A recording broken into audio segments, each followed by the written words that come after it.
Camera. இது வந்து நம்ம கேமரா ஃபோட்டோ எடுத்தால் இதை நம்ம இப்படி கிளிக் பண்ணி பார்த்தா நம்ம எடுத்திருக்க ஃபோட்டோவில் இருக்கும். அதுக்கப்புறம் இதுதான் மேட்ச் கேம். இல்லை நம்ம ஸ்டார்ட் ஆக கூட சொல்லணும். 2 + 2 4 இந்த மாதிரி நம்ம சொல்லணும். நம்ம வந்து அப்பாவுக்கு அம்மாக்கெல்லாம் மெசேஜ் பண்ணலாம். ஃப்ளாஷ் லைட் இருக்கு. இதை பாருங்க, லைட் அடிக்கும்.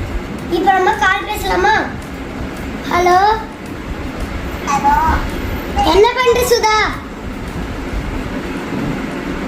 சுதா நான் தான்